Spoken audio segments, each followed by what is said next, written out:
Hi, everybody. I'm Diane Brady. I'm here with Jim Safransky, who is the CEO of Prezi, the presentation software that many of your companies probably use. You may use yourself.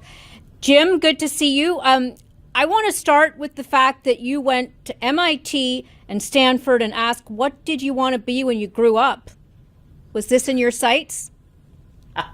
I think by the time I made decisions to do MIT, computer science, and just helping people adopt technology was absolutely in my sights. I didn't have necessarily the foresight then, but even back then, my specialty was actually artificial intelligence. So. Well, you are in the perfect position right now. But before we get to AI, because everybody's talking about it, lots of leaders are worried about it, especially how much money they put into it, how much information they give out.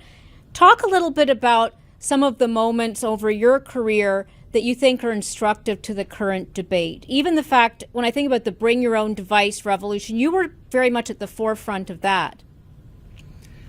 Yeah, as I mentioned, what I really enjoyed was applying technology to helping people like with real problems. And prior to Prezi, I was at a company where we focused on helping enterprises adopt mobile technology. You mentioned, and one of the main dynamics that was happening there was what was called BYOD, bring your own device. And to be frank, when that was happening, businesses largely were like, no, you are not allowed to bring your devices to our office. And so there's a really interesting dynamic where we're trying to help these companies adopt technology. And there was this moment of kind of fear and concern. Well, I remember when, BlackBerry, and you'd speak to them, and they were always talking to the chief technology officers, the CIOs, who were the gatekeepers of what came into the corporation. And in a sense, they seemed to miss with Apple. It was the consumers, it was others it was the workers themselves. Is that similar, you think, in terms of who the gatekeepers are? Does the latest iteration of generative AI change how this comes into the corporation? Yeah, what we saw was people wanted to bring an iPhone to work, not to steal the company's secrets, right? They wanted to use the iPhone at work to work at different hours, or maybe work right before while they're waiting in a doctor's office that they could not schedule at a different time, and it fell during the day. And so ultimately what we saw was the employees wanted to be productive, right? And I do think it's a similar thing with AI.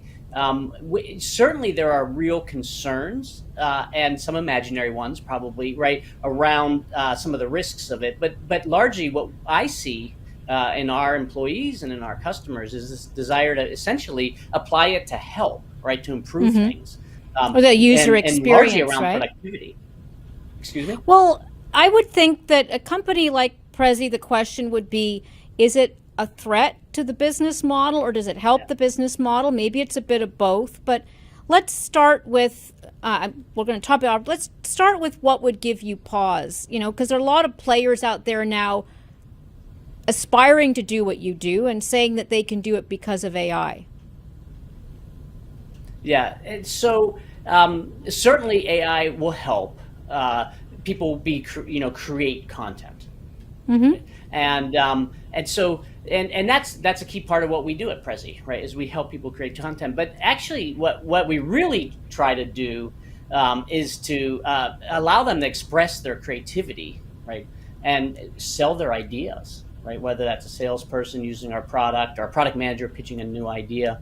And so that's a very complicated thing. And Prezi's been at this now for about 15 years almost now. Really helping people figure out how to actually connect as humans with each other. Like if you're trying to sell your idea, it's actually less about the content, and it's actually more about the trust you can build. And the presentation is a tool to that. And so look-alike presentations that are just easy to make, right? That's we're not worried about that. I think you said give me pause. I mean, if I was entering this industry, I would pause before I think that, just because it's easier or faster, cheaper to make a presentation, that's going to make it more successful. Doesn't make it better. I mean, let's give some advice to business leaders or even your customers who are coming to you, because there's a certain, it's hard to know where to prioritize resources. What advice do you have in terms of what you're doing yourself with regards to generative AI or some of the areas that are worth investing in right now? Yeah, I think my advice would be focus on the growth side of things, which normally stems from helping your customers, right? Because I do think that if you remove friction for customers, or maybe advance their ability to take advantage of everything you offer, you have the ability then to grow, acquire more market share, maybe create markets that don't exist. And I do think it's super important to focus there right now. There's definitely efficiencies to be gained through automation that AI offers. But you can go do those 3 years from now. But if you miss grabbing the market share, if you miss creating some new opportunities with your customers using some of this more generative technology, then you might be regretting it, looking back saying, darn, I can't get into that now. So I'm certainly very growth oriented on. How you said you've worked with AI, sort of, certainly you studied it, you've worked with it throughout your career. How are you? What are you doing now? Are you working with a lot of the third-party software? Have you built a lot internally? Give me some sense as to where your priorities lie. Yeah, I think it's been a mix for us over time. We probably started more doing it internally the last 5 years, applying machine vision, things like gesture controls, understanding content. A lot of that we were doing ourselves, which has been nice because it's built up some capability and understanding on how we help our customers. We're definitely taking advantage now, though, of the tools that are being provided too. Some of the language models that can assist us in helping build narratives for our customers too. So I think it's a mix, but our main focus is ultimately on how do we do something unique, that we bring to the table. And if I could share an example of that, like it's down to earth, is our relationship with our customers is built on the idea of community, and you can use our software for free if you're willing to share your presentations with the other Prezi users.